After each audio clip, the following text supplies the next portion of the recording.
TV channels here. So all the seafarers are looking to. If you just can say a few words, what is the aim of the visit project? You have arrived to Georgia. This is 13 მარტის შემდეგ ნებისმიერ ქართველ მეზღვაურს უპრობლემოდ შეიძლება დასაქმდეს ევროკავშირის ერთ-ერთი უდიდესი დროშის სახელმწიფოს ქვეშ მცურავ გემებზე.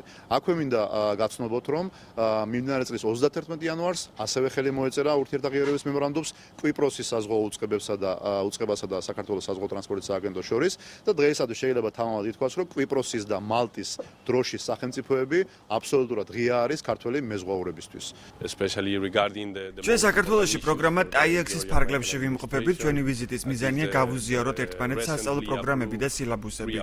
ვიმუშაოთ ქართულ კოლეგებთან ერთად, რათა განვამტკიცოთ საზღვაო სფეროში თანამშრომლობა.